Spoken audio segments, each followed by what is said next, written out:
I'd like to ask Simone Filippini and Aoife Fleming to come to the stage, and we will do a sort of a college tour, which means they both get a chance to introduce themselves. I will briefly introduce themselves and also why they are here, and then they will introduce themselves, and also they will introduce what they have with the topic of the rights of future generations. And then we will go into an open discussion. I will ask some questions, but please also from the room. And why did we pick Aoife and Simone? Aoife is young, is the future. She has just ended her period as UN youth representative for the Netherlands. She was part of the negotiating, or at least of the representative group of the Netherlands that took part in the Glasgow arena for 2 weeks, for over 2 weeks. And she is part of an initiative, and she can explain more on that herself, which actually appeals to the International Court of Justice and is proposed by youth worldwide to get an advisory opinion by the International Court of Justice on human rights and future generations in relation to climate change. Simone is of another generation, but Simone has tons of experience in NGOs, in other bodies working with human rights, working with dignity themes, working with equity themes, working with the rights of presence and to increase their livelihood and to become, to have a better place in society and in the future. And Simone is also very interested in what will that bring for the future generations.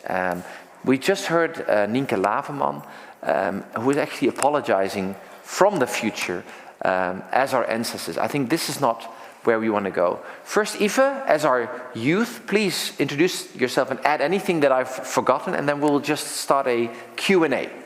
Thank you, Jan. Good afternoon, everybody. My name is Aoife. As Jan said, I'm the former UN Youth Delegate, and I am working on an initiative called World Youth for Climate Justice. And we aim to go to the International Court of Justice, the Court of the UN in The Hague. This is an initiative that was started by young people from the Pacific region. The Pacific has many vulnerable island states who are hit the hardest by the climate crisis. And these students they were law students in 2019, and in one of their law classes they learned about the ICJ and its advisory proceedings. And they also learned about an attempt by the state of Palau in 2011 to seek an advisory opinion by the ICJ. The Pacific region does not have many resources. The governments do not have many resources to their disposal. And I think also what we saw in Glasgow last week, that island states who are hit the hardest don't have the loudest voice. They have the moral appeal on their side, but they don't have the loudest voice when it comes to international negotiations. So these students decided to pursue an ICJ advisory opinion on climate and human rights. And I was fortunate enough to meet these students at the last, the previous COP in Madrid in 2019. And I was so inspired by their resilience. They also, when the COVID crisis hit, we were working together for a while at that stage, and when the COVID crisis hit, you can also see there's such a disproportionate effect when it comes to crises around the world. But they are extremely resilient, and they have been unstoppable in requesting this advisory opinion. I joined these students, and we have built it from a Pacific initiative to a worldwide initiative. So we now have young people around the world in their respective regions and countries advocating to request an advisory opinion, because we believe that the court can significantly contribute to the development of international law. Just as we've seen in the previous talks, as we've seen with domestic court cases, with regional court cases and advisory opinions.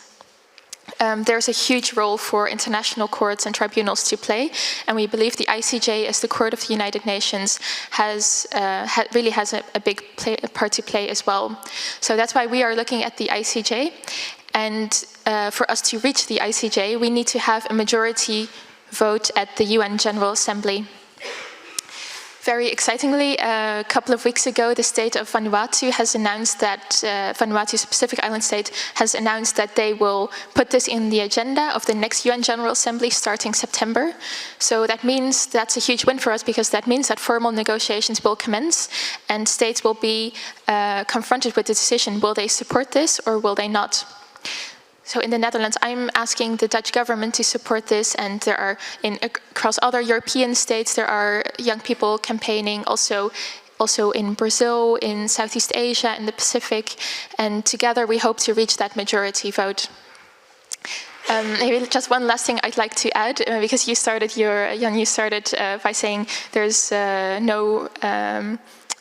no space for blaming generations, and I think also for us we're a youth-led campaign, and I think also being in this room, there are a lot of people here that I've learned from, and I think young youth-led organizations and young people really also stand on the shoulders of the people who came before us. So I'd also really like to thank you and thank so many people in this room for paving the way for us and for allowing us to build in international negotiations and in international law on the incredible work that you've done. Well, thank you. It's a compliment that should be with you, because you are pushing this. Yeah, thank you very much. Simone, your introductory words. Yeah. Thank you so much, and it's great to be here, to be honest. I think this is one of the key issues of today. And of course, youth is crucial, but the present generation of power holders is crucial as well, because they have to take care of becoming good ancestors, and they just don't, really. And I was mightily inspired by this video clip. I would love to share it on the socials, so please see to it that we get it afterwards. I have been a Dutch diplomat for 25 years. I've been an ambassador, and then I went to become the executive director of Cordate, Humanitarian and Development Organization, and then the Institute for Multi-Party Democracy. And then I started something which I called Leadership for SDGs. We are talking about an integrated, super ambitious agenda, Agenda 2030, which the UN drives forward, but we unfortunately see that that agenda is not being really implemented very consistently. And so international law, the legal aspects are crucially important, but in the end, it's all about implementation, of course. Governments, leaders, walking the talk. And that is an enormous challenge. So we're not just looking at problems in the world, but they are the result of lack of leadership. We see it in the Netherlands as well. Where's the leadership? I mean, we have been waiting as citizens now since March for a new government, but also for our parliament to take the lead. They are the highest democratic institution in the country, and where is their lead on defining the future of our country? Except for talking about issues that are 2 months ahead. They should talk about 2021. I don't know about whether anyone of you knows the book Embrace the Chaos of Jan Rotmans. He's a professor at Erasmus University, had just published his new book. If you look at the pictures of the Netherlands in 2021, our green heart has become blue. I think, Professor Schrijf, you were talking about the blue planet. It will be the blue Netherlands then. And that is with a positive scenario of only 1 meter sea level rise. So we have to prepare for a totally different future. And we are responsible now to put that future into practice. And if you think of 100 years ahead, and you want to have done that in a successful way, you have to start planning and organizing yourselves now. And what is our political leadership doing? Something totally different. And you see that worldwide. I'm also the president of the United Nations Association for the Netherlands. And I think there is no alternative for the United Nations. But at the same time, the United Nations has to transform itself. It is project-oriented. Agencies are elbowing each other out of the way. There is a huge sense of self-preservation because the salaries are great, status is fantastic, of course, if you work for the UN. Every night of the UN, when I give some presentation there are loads of young people who want to work for the UN. I always ask them why, you know? What would you like to do there? If you really want to make an impact, look for the best way to do it, not because you want to work for the UN, but is the UN the place to be if you want to really make a difference? And so the UN needs to transform. It needs to start working on promoting system change. And system change can only take place if we address our leadership crisis. I think that many leaders in the world of today might want to do the right thing, but they don't know how to do it, because it's very complex. If you think of, for example, the implementation of the SDGs, 17 of them, well, say 16 on content and then we have 17 on partnerships. It is very, very complex. And I think that most leaders in the world and governments, so ministers, groups, they just don't have the competencies or maybe knowledge and support to properly do this. And why do we use this language of they must, they should, they can, they will, but they won't, because there's not the leadership to do it. And we're not consistently supporting our leaders. That's why I established Leadership for SDGs, because I ask myself the question, why are we training, coaching, counseling consistently the CEOs and boards of the world? All the corporates saying, oh yeah, we need the best leaders. Of course, we need to support and counsel and coach and help and train our leaders. But we don't do that with our government leaders. That's really strange. Think about it. And the challenges they face are much more complex. So I would love to get into a discussion on issues, and I'm also, of course, I would love to hear how you think about this, because having been in many international conferences myself, I see myself confirmed every time, again and again, that words are not translated into action. And always, if you have been the director of an organization, if you ask something or you agree on something and it doesn't happen, the first question you ask yourself, why doesn't it happen? Are people able to do it? Do I need to help them? Are they competent? And most of the time the question is no, and so you start helping them, but no one is helping the leaders of this world. And they feel vulnerable to ask for help. Why? We need to fix this problem, for example.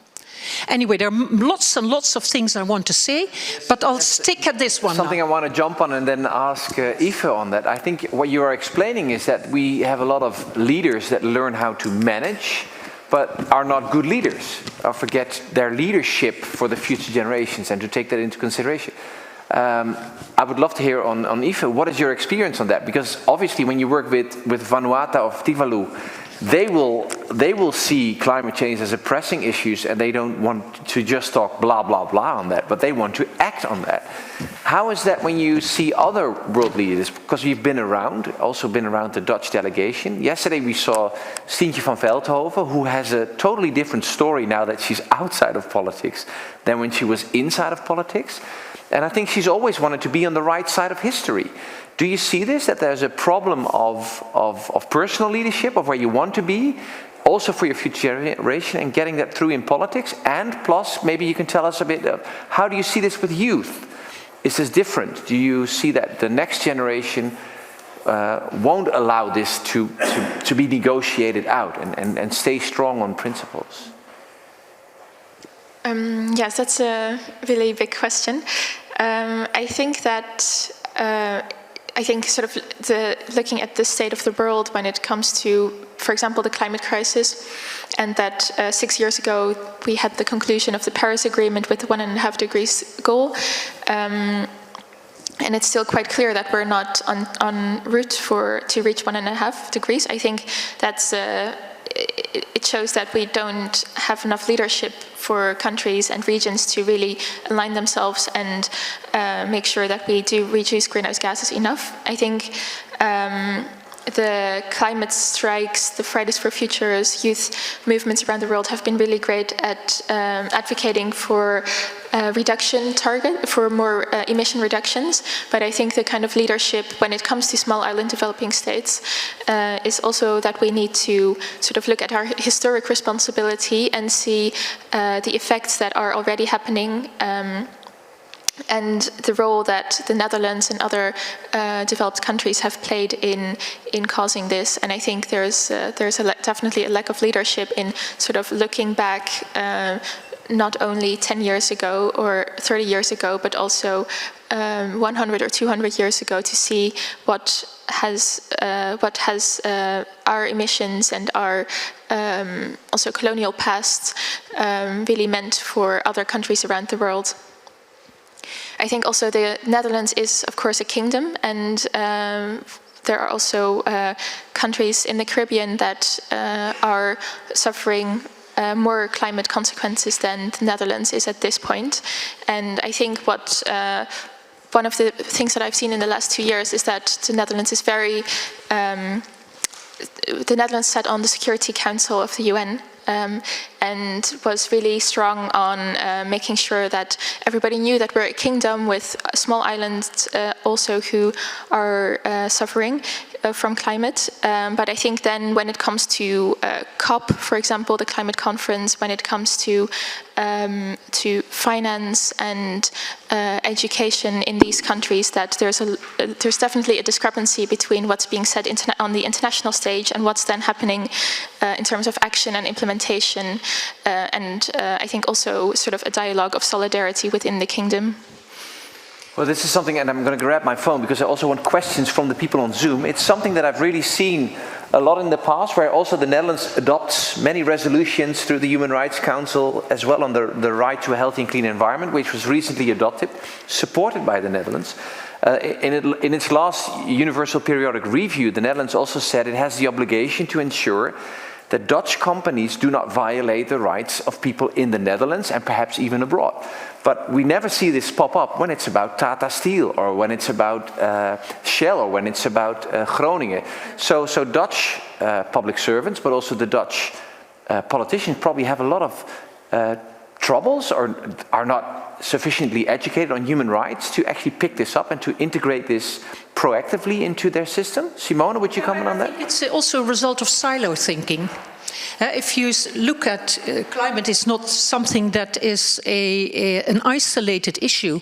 It's related to all other types of human rights issues, like the right to clean water, the right to inclusive development. If you look at the amount of people who are now refugees or IDPs, internally displaced people, it's over 80 million.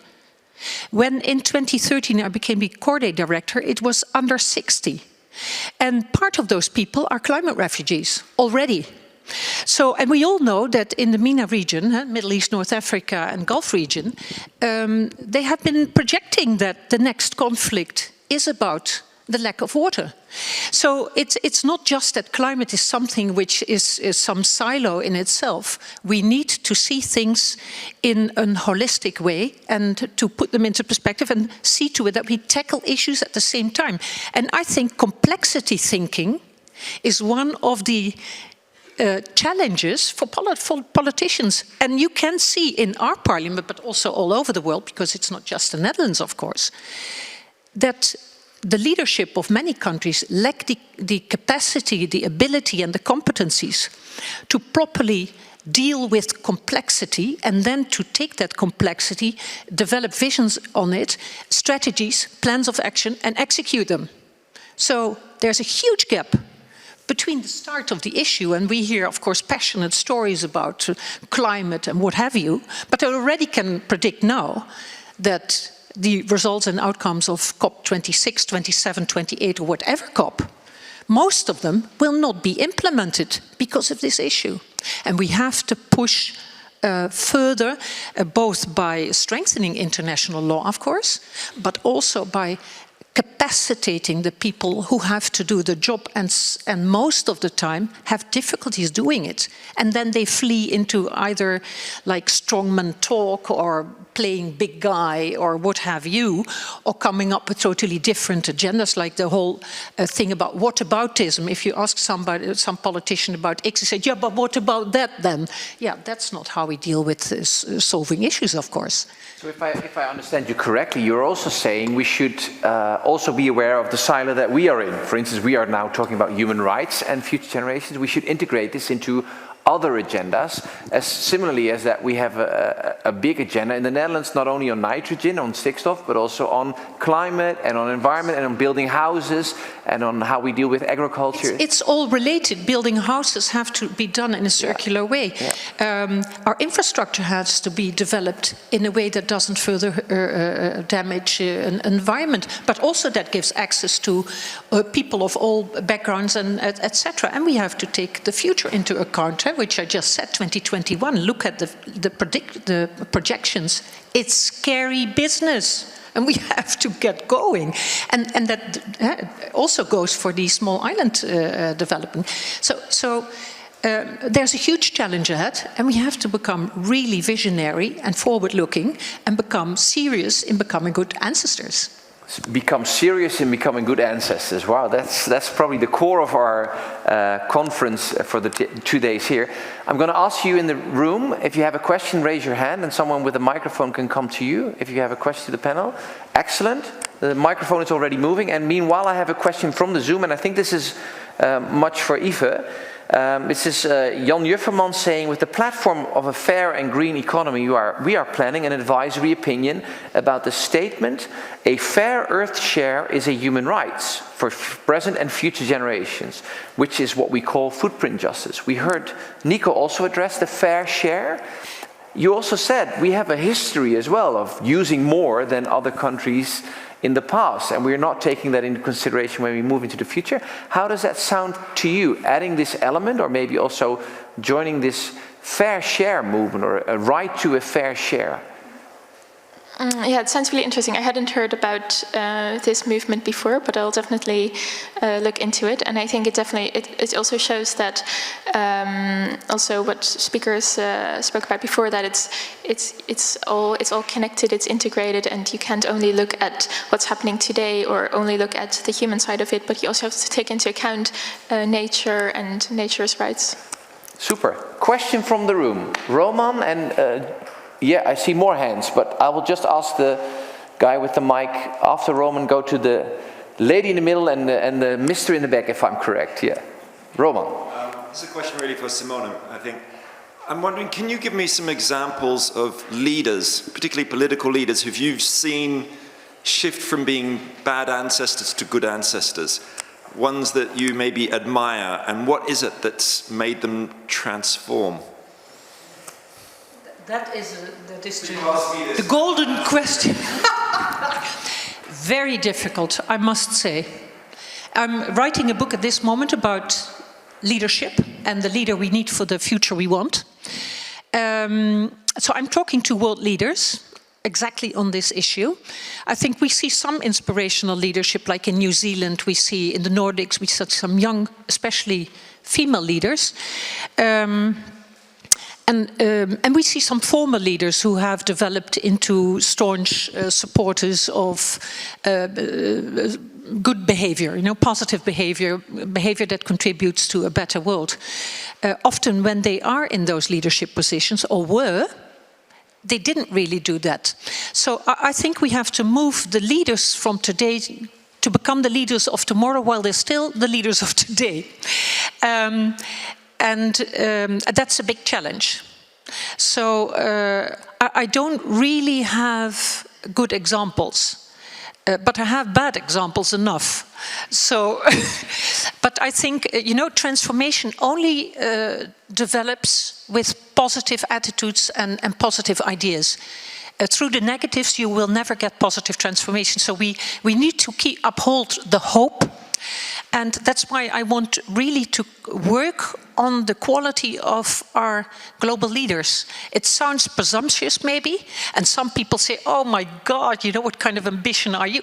Hey, without ambition we don't get anywhere, and I really think it's crucial for success all low-hanging fruit is already low-hanging fruit harvested.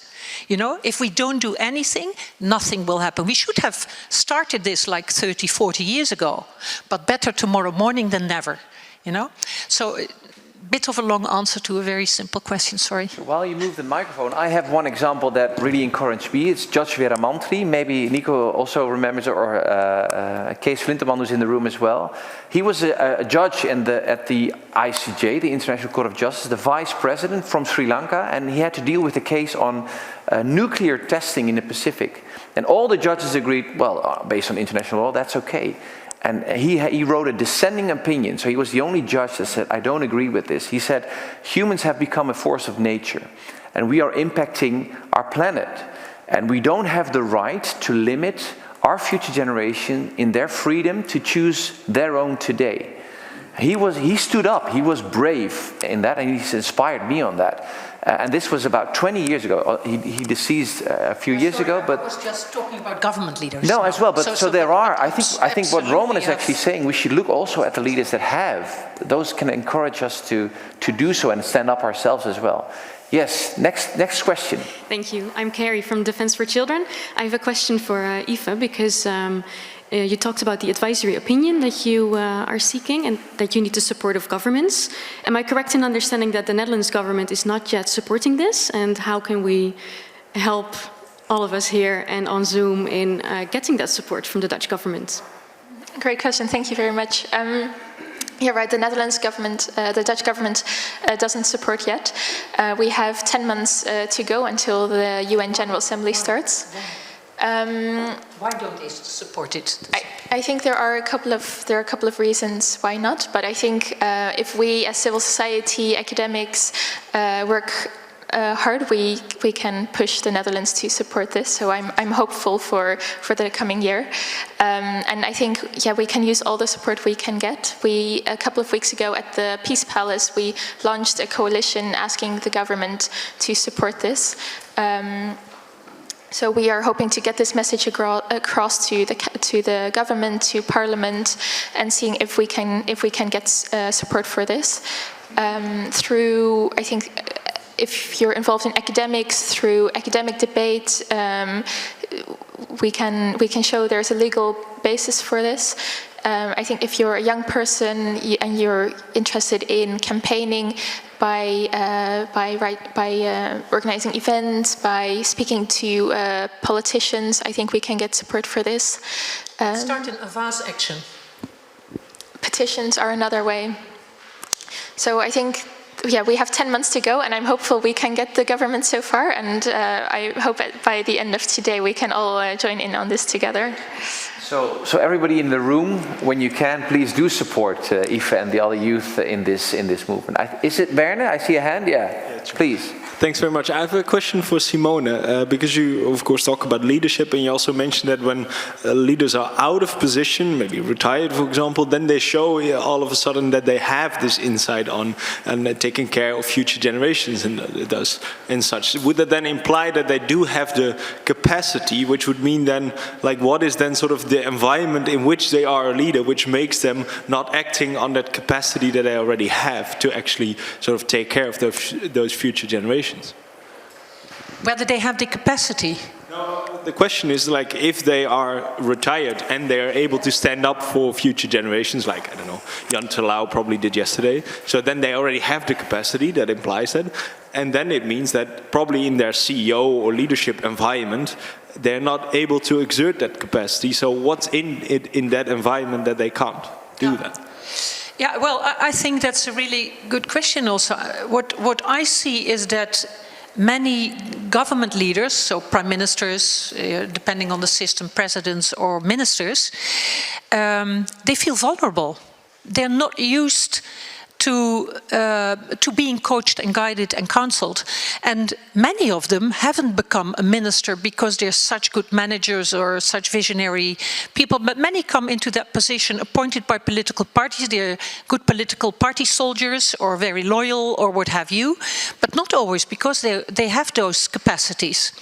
And there are several groups in the world, like Club de Madrid. You have the Global Leadership Foundation, the elders, of course, of former presidents, ministers, prime ministers, who then now try to contribute. I'm trying to stimulate them and involve them in my Leadership for SDGs initiative to become active on these issues and to develop together a well-aligned, structured approach to train, coach and support leadership in the world of today, both on an individual and group level.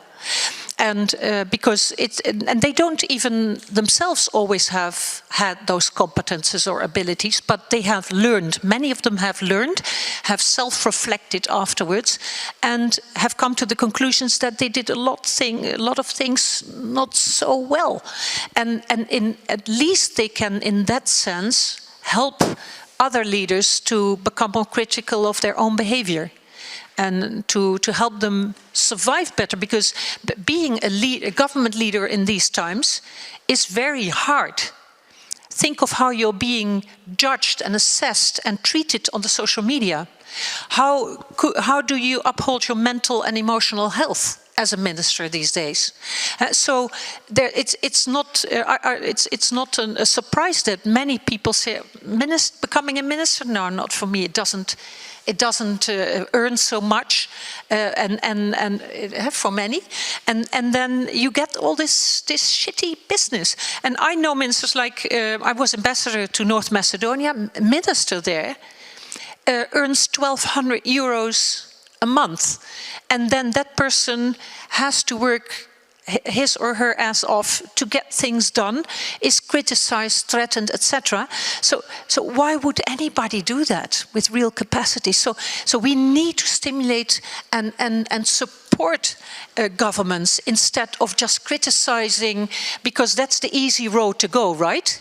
To criticize people all the time, but it doesn't solve anything. I think time is already flying when you have a good debate, but we're not there yet. I have a question from the Zoom, and then we have room for one more question. The gentleman over there had his hand up very long, so please go there. If we have time, we'll do your question as well. So please, short questions, short answers. From the Zoom, and there are actually more people on Zoom than in this room, so we are very much connected to you as well. Thank you for being here. A question, I think, to both, very short. Are the Sustainable Development Goals not too much based on continuing economic growth and not on the needed change of the economic system and redistribution of wealth? You can say yes or no to that. Yeah. I think I would agree with that in part because, for example, we have SDG 13 on climate action, and for me, for example, climate action should be like the foundation of the rest of the SDGs because it's so connected to how we produce, how we consume, how we alleviate people from poverty. But luckily, I think the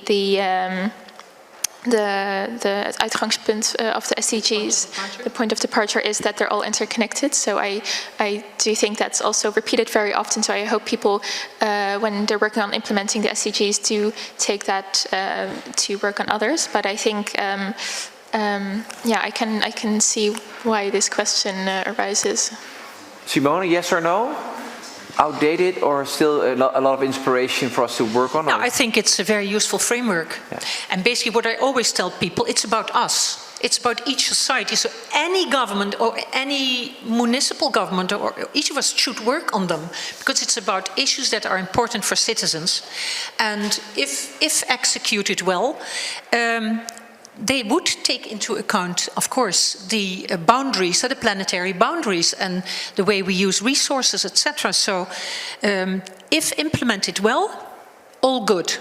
The thing is that people tend to think in silos and want to put their SDG first, which is not, it should be done in a good balance. And of course, within that, you can have priorities. But, you know, SDG 13 is about existential issues, so that always has to come into consideration. Okay, let's see if we can get those last two questions. Yes. Yeah, I think one of the reasons why the Netherlands government is not supportive of the idea of the ICG is that the argument goes, this will be very counterproductive in our climate diplomacy. it deters other countries from joining efforts taken by the Netherlands government to drive forward its agenda. So that's one of the reasons, I believe anyway. A question to both of you is, I think our current government are being bombarded by all kinds of interest groups. Isn't it time, definitely when you think about new leadership, to help the current forming parties with a new narrative underpinned by climate justice, by human rights, by long-term planning, so that they can sell that to their constituencies. And I think constituencies of the political parties currently in the Netherlands are very much short-sighted and focused on the problems of the now, and that's not what we want if we think that future generations is what we want to nurture. Yeah. Both say yes, but can add a bit. Listen, you can only take people along as a leader if you present them with a vision. And that vision has to be a long-term vision. And so, say 2100. How does the Netherlands look in 2100? And then you have to go back with your narrative to today. So what do we need to do to get there? To that beautiful future, to that it will be different. It will maybe be hard to get there, but we have to get there. There's no alternative. So that will be the vision.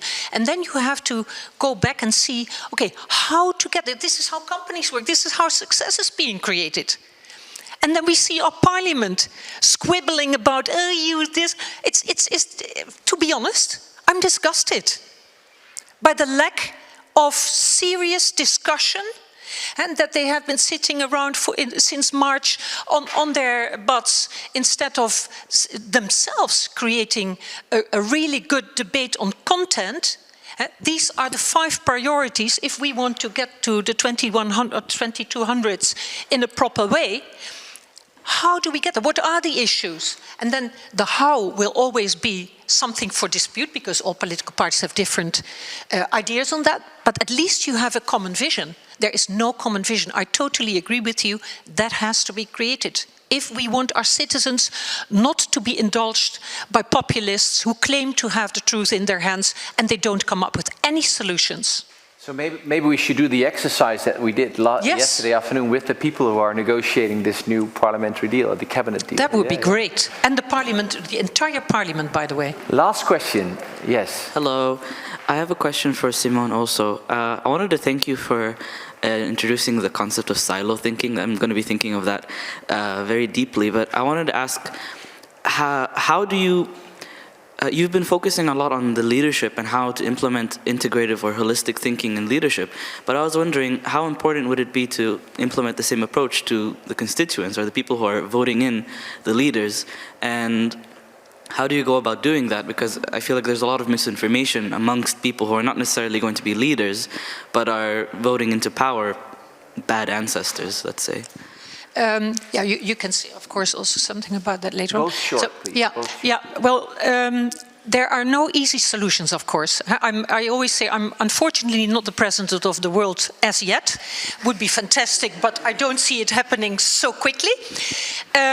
What we try to do as the United Nations Association for the Netherlands now is to reach a broad public, and for that to achieve that, we have put together a Goodwill Ambassadors Network consisting of well-known Dutch people from very diverse backgrounds who can reach their own platforms on these issues. One of our target groups is MBO, so that's the middle-level vocational training, which is a group of nearly 600,000 Dutch young people, and I want them to become the change agents of the future. These guys and girls are into the professions of the future, and that they need to become transformative. So if we can get that done, we can use your help, by the way, so that's great. I see some volunteers sitting around here already, and maybe online we have some of you as well, because it's really, really important to reach out to the public, because you need bottom-up pressure, which has been done very, very well by the climate young activists, and we have one sitting here as well. And you need top-down action properly, and those things have to come together. So we need both sides of the equation, of course, absolutely. Thank you. Wrapping this one up, we often, this is what I'm going to say, we often forget to give youth a say in what we want to happen in the future. So I want to end up with Aoife. Any last remarks on this, or any last things you want to say on this topic? Thank you. Maybe I'll just respond to the question that was asked before about long-term thinking. I think that I truly believe, and I'm very hopeful in the young generations, because I think the young people who are going out on the streets, who are working on lobby efforts, campaigning, really understand that we need to shift policy thinking from short-term to long-term. And when I was in Glasgow, I was invited for a dinner with the Prime Minister, and we spoke about this also, about young people going out on the streets and advocating for more ambitious climate action. And Prime Minister Rutte actually said to me that it's your bubble. These are a few climate kids out on the street. It's not the majority of the Dutch youth. Seriously? Yes, I was quite shocked by this. And I think that that's why we also need your training, because leaders need to understand that young people are concerned about this. And not only young people, I know also older generations are concerned about this. And it's not, this is an existential threat that will still be on our minds next year, at the next elections, in 10 elections times. So we have to start thinking about this long term as well. And just to bring that back to the advisory opinion initiative, I think international negotiations are one way, domestic policy is one way, but using the UN judicial system is also another way that we need to take. We're too deep into this to not use all the paths that are at our disposal. And I think following youth's leadership on this is crucial and will also help us to think about solutions and strategies in a way that is inclusive, that is long-term, and that will be sustainable for people and planet. Thank you very much, Aoife. A round of applause, please. You can stay here as yes. Thank you so much. I really like this. I've never done a college tour, but I really like this, how this works. Maybe wrapping up this morning and then sending you off to your right to food, your right for a lunch, which will be a long lunch, which allows you to meet other people, but also allows you to tour around the castle. And we only need to be back at 2 o'clock. So please remember to be back at 2 o'clock in this room. But what I really wanted to wrap up from this morning is, it keeps buzzing in my head what Nienke Laverman said. Dear ancestors, I guess growth was our holy grail, but yes, it failed. Yes, it did. And it brings me back to all the lectures of this morning, starting with Dineke, who proved to be a true Grotius, explaining the context, but also how judges are becoming more relevant in this area, which actually should depend on politicians taking the right decisions. But when they don't, and when they step out of their boundaries, and they don't take into consideration human rights of people today and future generations, that judges worldwide are stepping in. Which is kind of a hope, but also the way we should not travel. And I think this is what Tony Agota said. He said, we need a strong agenda from Europe to change this, a strong green agenda, which is supported by human rights. But also when we asked him about when they make the next step towards rights of nature, he said, I need backing up for that. So locally, by youth, by representation, by all of us, through all our work, we need to support this work on being good ancestors, on making this change. And Nico, thank you so much. I think 15 years ago, your lecture would have been maybe totally different and pleading for future generations to have a part in the rights to development and have a part in international law. But I think you've proven we have enough backbone. It's there. We can start from this and work from this. And this advisory opinion, I trust this will become right. It will be supported by the International Court of Justice. Which brings us back to the here and now, and which brings us back to our lunch, which I hope all of you will enjoy. Enjoy the discussions. Thank for all the speakers this morning, and a big round of applause as well for Roman. If you still want to pull his jacket, he's here until lunch, but then he has to move to other meetings. So Roman Krishnarik is still here. Applause for everyone here and on Zoom. Yeah, and enjoy a lot.